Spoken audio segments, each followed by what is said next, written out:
좋은 영화를 찾아 방황하는 히치하이커들을 위한 유익한 안내서. 막무가내 신체 공격 영화 리스트업. 무슨 영화를 보겠다고 탑 10.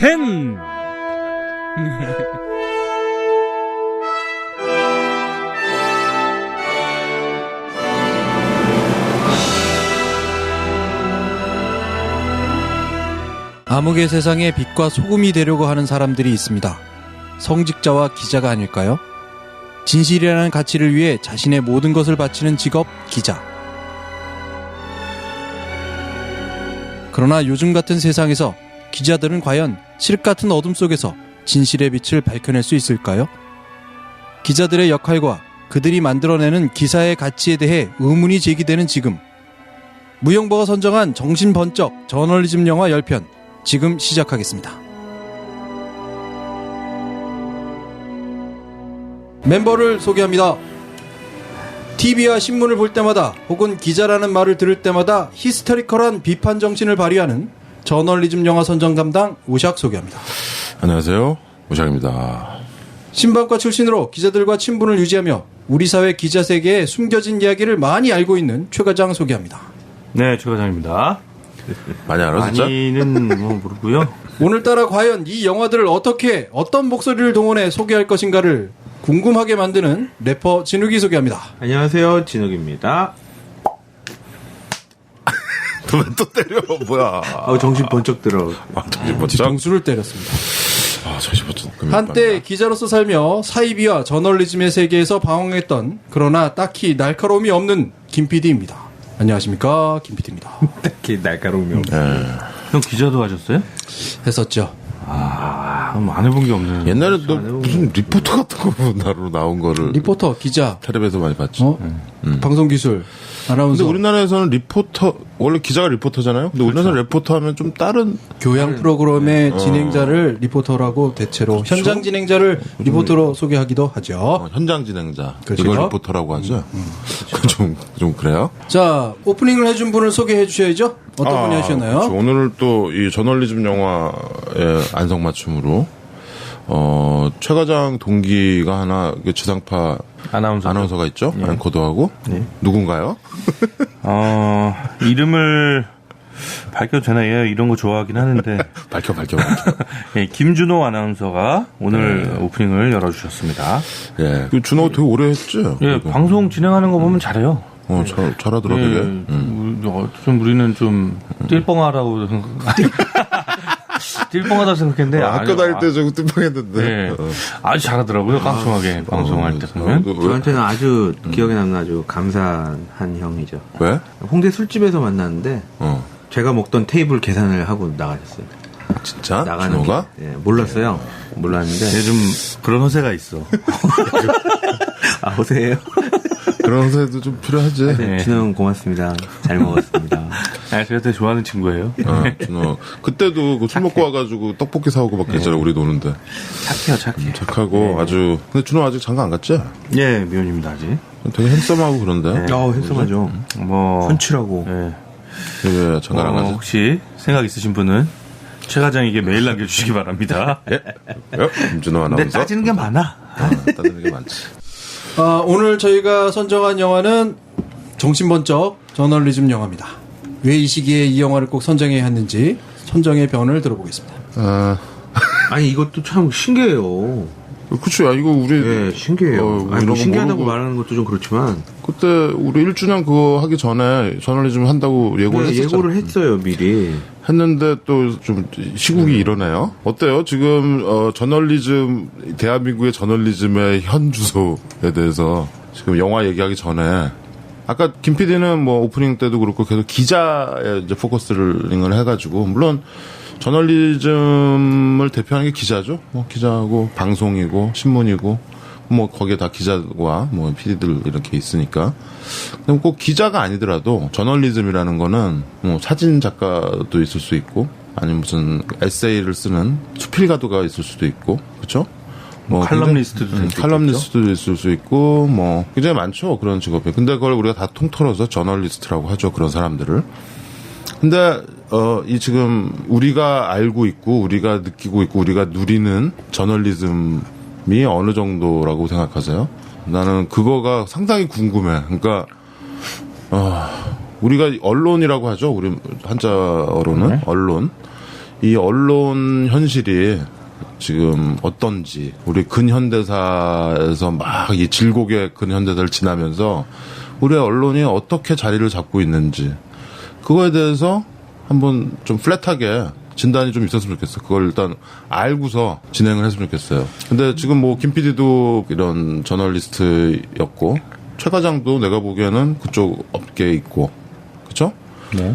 나랑 진욱이는 별 상관이 없지만 에이, 형도 저널리스트죠. 나는 저널리스트는 아니지. 에이, 칼럼도 쓰셨잖아요. 그건 그냥 시사나 이런 쪽이 아니니까. 어때요? 자평을 좀 난 듣고 싶어. 김 PD랑 최 과장의 대한민국 저널리즘에 대해서. 응? 지금 대한민국 저널리즘은 굉장히 좀 참담한 상황이죠. 참담한 상황인데 그 참담한 상황에서 응? 요즘 이제 신조어로 나오고 있는 게 기레기라는 말이 있잖아요. 기레기란 말이 있더라. 기자 쓰레기라는 이제 말을 줄여서 하는 건데 저는 기레기. 그 말이 좀 위험한 말 같아요. 그쵸. 예, 아, 저는 예, 물론 저도 이렇게 진짜 말도 안 되는 기사 쓰고 네? 그런 사람들을 보호해주고 싶은 생각은 없거든요. 그럼에도 불구하고 기레기라는 말로 기자라는 그 직업에 종사하고 있는 많은 사람들을 네. 한꺼번에 싸잡아서 이야기하는 거는 좀 위험한 얘기인 것 같고요. 그렇죠. 훌륭한 기자도 많이 예. 있죠. 그리고 결국에는 기자들도 네? 기자라는 직업을 갖기 이전에 직장인이거든요. 그 어떤 조직에 소속돼 있는 조직원이고. 그렇죠. 근데 그 조직의 어떤 방향과 이익 뭐 이런 거와 사실은 동떨어져서 자기 혼자 기자로서 고고하게 살 수만은 없는 현실이에요. 좀 힘들죠. 예. 그러니까 언론이 사실은 언론으로서 역할을 우리가 기대하는 그런 언론의 역할을 하려면 사실은 그 언론이 정말 제대로 설 수 있는 시스템 하에 있어야 되는데 네? 우리나라는 지금 그 시스템이 이루어져 있지 않은 상태라고 보는 게 정확합니다. 왜냐하면 시스템의 문제다. 예, 시스템의 문제라고 봐요. 그러니까 그래서 저는 신문 기사 이렇게 보다가 막 욕할 때도 있어요. 와, 어떻게 이런 기사를 쓰냐. 그럼 막 욕하다가도 가끔은 저 사람이 저런 기사를 쓸 수밖에 없는 실제로 그런 사람이 아닐 수 있잖아요. 근데 저런 기사를 쓸 수밖에 없는 상황에서 뭐 아니면 자기가 쓴 글을 데스크에서 다 바꾼다거나 그랬을 때 그 본인이 느낄 자괴감이나 어떤 그 고통은 얼마나 클까라는 생각을 하면서 그러면서 그 사람도 나중에 한 2-3년 있으면 데스크에 앉아서 그거를 하고 있을 수 있잖아. 그렇죠. 그게 근데 시스템이고. 그 시스템 하에서 그냥 그 매트릭스 안에 살게 되는 거죠. 근데 그걸 지금 최 과장이 변명을 지금 해주는 거야, 그럼? 그런, 저는 좀 기레기 이런 건 좀 너무 심하다. 예, 이거 너무 거야? 과도하다. 왜냐면 그거는 우리나라 언론 현실을 잘 모르고 그냥 싸잡아서 하는 얘기다라는 그 말을 하고 싶고요, 저는. 일단은 모든 언론 매체들이 대부분의 언론 매체들이 다 광고를 먹고 살거든요. 그쵸? 예. 광고가 없으면 언론은 존재할 수가 없어요. 아니면 구독료. 근데 우리나라에서 지금 구독료를 내고 사람들이 언론을 접하고 있지는 않잖아요. 많은 사람들이. 구독료를 제대로 내고 있는 사람 없잖아요. 근데 요즘 대한 언론들이 많이 있잖아요. 예. 인터넷이나. 그 대한 언론들은 팟캐스트나. 사실 그 사람들이 제대로 된 어떤 그런 수익 구조를 가지고 제대로 된 어떤 대우를 받으면서 생활하고 있느냐 그건 아니거든요. 그래서 어디는 뭐 협동조합으로도 하고 뭐 그렇게 하더라고요. 아직 시작 단계죠. 그쵸. 예, 그 좀 모험이긴 한데 내가 보기에는 그런 걸로 어떻게 이거를 이 위기를 혁파해 나가야 되는지 않을까 싶기도 해요. 왜냐하면 지금 그 시스템이 너무 견고해서 견고하잖아. 그렇죠. 그런데 사실 유럽이나 미국이나 구민은도 마찬가지잖아. 광고로 먹고 사는데 예. 걔네들은 그 진실에 대한 예. 뭐라 그래야 되나? 그 진실을 사랑하는 마음이라 그래야 되나? 그게 저는 그게 뭐 그건 너무나 당연한 거고 아주 목숨 같은 거잖아. 저는 그게 그 기자 스스로가 만들어낸 거라기보다는 그 사회가 만들어낸 거라고 그렇지. 보는 거죠. 우리도 지금 기자들에 대한 비판의 목소리가 높잖아요. 근데 비판의 목소리가 높은 만큼 그 기자들이 정말 자기 힘을 가지고 움직일 수 있게끔 국민들이 힘을 더해줘야 된다는 거죠. 근데 정작 국민들은 내 응원 받지 못하면서 자기 조직과 싸워서 이길 수 있는 개인으로서의 기자는 없다고 봐도 무방해요. 그렇죠. 예, 예. 근데 지금 최 과장이 얘기하는 그 기자라는 거는 예. 그 기득권을 가진 언론들 아니면 우리나라에서 네, 뭐 저는 뭐 오피니언 리더 역할을 하는 그런 언론 신문 방송사들을 얘기하는 거겠죠? 아니요, 다 포함을 합니다. 예.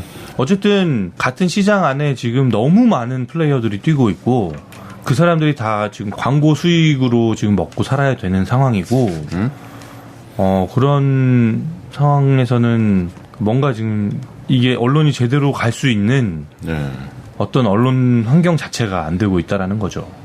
예, 알겠습니다. 뭐 하여튼 최 과장의 변을 들었고요. 변이라기보다도 최 과장의 생각을 들었는데 김 PD는 어때? 그 방금 얘기한 부분에 반대는 아니고요. 분명히 그 부분에 대한 인식이나 이런 것들은 동일하게 하는데 제 느낌은 부끄러운 거죠.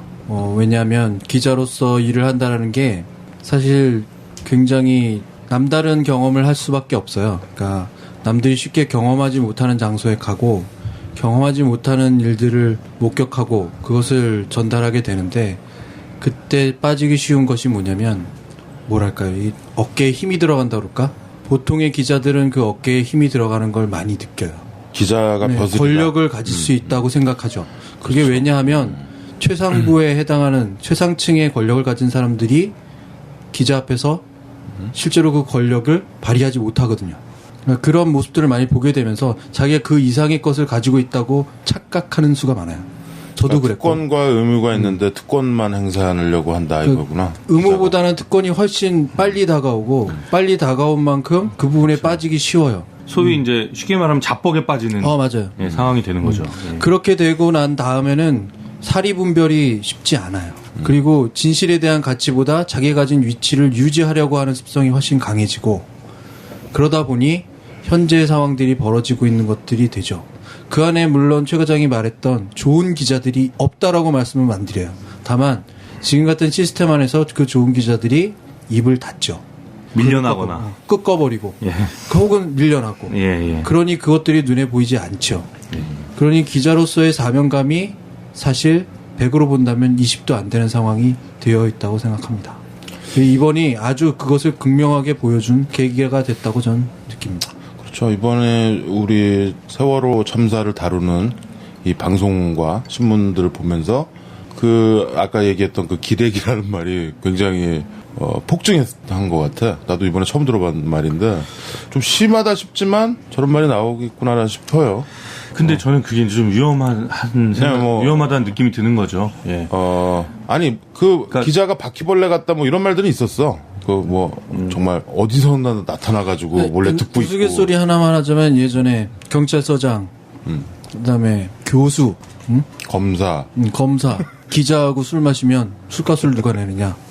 이런 얘기했잖아요. 술집 주인이 그냥 깐다 이런 술집 주인이 얘기인데 낸다 이런 말이 있는데. 그 중에서도 가장 술 먹고 거기에 있는 물건 다 집어가고 뭐 이런 사람은 기자다. 이런 얘기까지 나오는 정도로 실제로 기자는 그렇다라는 거죠. 근데 아까 최 과장이 얘기했던 거에 반론은 아니고요. 예. 기자 사회의 통렬한 반성이 지금 시작돼야 되는 시기는 맞다. 저는 그게 있다고 봐요. 오늘도 기사화 됐던 게 그 KBS의 막내 기자들이 맞아요. 그 반성 릴레이 글 올리고 했잖아요. 교통사고 그 바라 보도국장이 뭐 그런 얘기했다 그랬죠. 근데 그 기자들 내부에서도 그런 움직임이 지금 있고 저는 지금 이번에 어떤 이런 자성은 우리가 어떻게 보면 혼란으로 보이지만 큰 그림에서는 어떻게 보면 한 걸음씩 나가고 있는 게 아닌가라는 생각이 들고 그것만큼 시민들의 좀 의식도 더 성숙해질 필요가 있다는 생각이 드는 거죠. 예를 들면 아까도 제가 말씀드렸지만 언론 조직에 어떤 속해 있는 기자가 그 언론 조직의 이익이나 사주의 이익 혹은 특정 정파, 광고주의 이익이 아닌 정말 시민과 시청자의 이익과 그게 동일시되려면 사실은 방법은 굉장히 심플해요. 그 비용을 시민과 시청자가 내면 되는 거거든요. 그쵸? 예, 근데 지금은 그게 아니잖아요. 근데 시민과 시청자가 그 비용을 낼, 제대로 된 언론의 비용을 낼 의사나 어떤 용의가 없는 상황에서 욕만 한다는 거는 저는 그게 어떻게 보면 약간은 비겁한 모습 아닌가. 아니면 무지하거나. 대한민국 지금 2014년 지금의 어떤 언론 현실이 사실은 우리가 신문과 방송을 믿는다. 철석같이 기자가 취재해서 보도된 거를 의심하잖아 지금. 저거 사실일까? 이거는 말이 안 되는 일이거든 사실은. 그럼 그거는 신문사나 방송국이 아닌 거지. 근데 왜 이런 일이 벌어졌을까 생각해보면 우리 근현대사를 얘기하지 않을 수 없죠. 사실 우리나라 조선시대 이럴 때부터 어떤 진실에 대한 조선 약간 중국 속국처럼 살았지만 그래도 그 대간들 있잖아. 진실을 하고 잘못된 거를 문서로 남기고 있던 사실 그대로 실록 같은 게 있죠. 뭐 승정원 일기 이런 거 있고 이 엄청나게 500년 동안 그걸 한 거야. 승정원 일기는 아직 번역을 못했대 한글로. 그 한자들을 아직도 번역이 안 됐다 그러더라고. 그런 식으로 굉장히 그 진실을 중요하게 여기는 그런 문화가 있었는데, 물론 뭐 조선시대는 4대부의 뭐 시대였지만, 뭐 일반 평민과는 거리가 있었지만, 그래도. 근데 우리가, 일제시대와, 그 다음에 전쟁, 그 다음에 그 정치적인 그 격변 속에서 언론이 이거 잘못 쓰면 끌려가서 고문당하고 죽을 수도 있는 상황 아니야. 응? 우리가 물론 이번 영화들 중에서 그런 영화들이 있어요. 그런 거 다룰 건데 자기 목숨이 위태로운 상황이 있는 거지. 그래서 막 5, 60, 70년대 이렇게 오면서 어떻게 보면은 이런 언론이 굉장히 억눌려 있었죠. 물론 거기서 저널리즘을 발휘해서 거기에 정말 슬기롭게 했던 언론인들도 있었어요. 되게 존경스러운. 그게 우리가 뭐 계속 뭐 이렇게 오다가 80년대까지도 그랬죠. 그때 뭐 보도 지침 있고 뭐 유명했잖아. 땡전 뉴스 땡 하면은 전 대통령께서 모든 방송사가 그랬으니까 그때 문화와 그때 시스템이 계속 가는 거야. 지금도 그렇고. 그러니까 이거는 사실은 뭐 이번 참사를 계기로 뭐 우리의 저널리즘이 우리의 언론인이 좀 더 혁파가 돼서 뭐 잘 되겠다 뭐 이런 생각하는 것 자체가 너무 나이브한 생각인 것 같고 방금 최 과장이 얘기한 것처럼 전체적으로 모두가 바뀌어야 되는 거죠.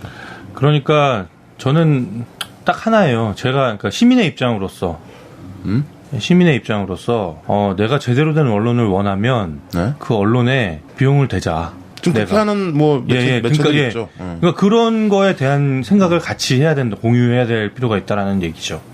저는 최 회장님 말씀도 맞는데 제가 볼 때는 최 회장님은 이제 그러니까 비용을 내자를 하면 우리가 원하는 우리 국민들이 원하는 소리를 기자들이 내줄 수 있지 않을까라는 낼 수 있다라는 거에 대한 시스템을 최 회장님이 알고 계시기 때문에 그렇게 얘기할 수 있다고 생각을 하는데 일반적인 사람들은 사실 광고료, 구독료에 의해서 언론이 움직여지고 요거에 대한 기본적인 시스템을 인지를 못하는 사람들이 더 많을 거라고 생각을 해요, 사실은.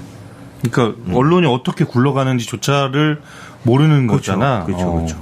근데 그거 모르는 게 모른다고 해서 나는 그냥 이렇게 피해갈 수 있는 얘기는 아니라는 거지. 어떻게 보면 우리가 역사적인 진실을 아느냐 모르느냐가 우리가 우리 사회를 이해하는 어떤 되게 중요한 단초가 되듯이 우리 언론에 대해서 어떤 문제가 있다라고 느끼면 도대체 어떤 문제가 있는지 왜 이런 문제가 있는지를 그렇죠. 깊게 알 필요가 있다라는 거지. 그렇죠. 일례로 예. 1980년에 광주에 5.18 때 광주 항쟁 때 그 서울에서 모든 TV나 방송 신문에서는 광주에서 폭동이 발생해서 그렇죠. 북에서 뭐 그렇죠. 뭐가 내려 뭐 하여튼 북과 연루된 그래서 그걸 진압한다 뭐 이 정도였잖아. 근데 그때도 수많은 지성인들이 서울에 있었고 진실을 알고자 하는 사람들이 있었다고. 근데 우리나라 매체 중에서는 단 한 번도 그걸 얘기를 못했어. 왜냐하면 이거는 엄중한 상황이었고 이걸 잘못 썼다가는 끌려가서 이거는 뭐 이건 기도서도 모르게. 그렇지. 그런 상황이었는데 외신들을 보고서 알았지. 그때 물론 뭐 CNN 이런 건 없었지만 외국 신문, 외국 방송 뭐 그런 거 접할 수 있는 사람들은 아주 극소수였을 거 아니야.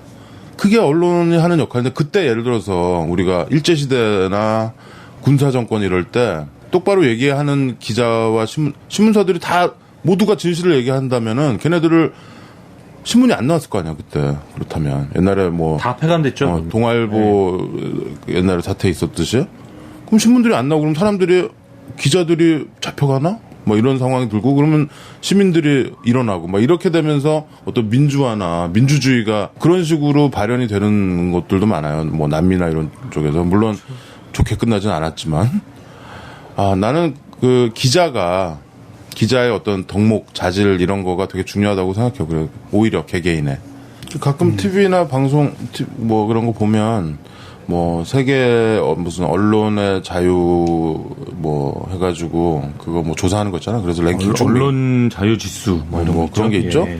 그러면 우리나라가 의외로 순위가 낮아. 그게 저 뭐 유럽에 있는 나라들 쭉 나오다면 우리는 저 좀 약간 한 중간 정도에 있는 거야. 그러니까 아직도 그 외국에서 보는 눈이 좀 정확할 수 있겠죠. 근데 난 좀 희한한 게 2000년대 되고 나서 우리가 눈치 봐야 될 거는 정치 권력이랑 어떤 자본 권력인데 총칼이 뭐 들어오는 상황은 아니잖아. 근데 그게 더 무섭다는 생각이 드는 거죠. 눈치 안 본다는 거예요. 오히려 자기가 총칼이 그때 변해 들어오면 있다라는 거지. 총칼이 들어오면 막 내 한 목숨 불살라 진실을 전하겠다 이런 느낌 들겠지만 지금 오히려 시스템으로 조이니까 그게 더 그렇게 고착화되는 게 아닌가. 그리고 되게 경계해야 되는 상황인 것 같아요. 그래서 나는 사실 그런 대한 언론들에 되게 주목하고 있어요. 아무튼 자 이게 뭐 결론도 안 나는 얘기를 좀 이렇게 그냥 했는데 저는 아무튼 뭐 아주 요약해 보자면 조금 더 들여다보자. 그리고 내가 더 듣고 싶어하는 이야기를 하는 언론에 대해서는 조금 더 내가 적극적으로 서포트를 해주자. 네, 서포트를 하자.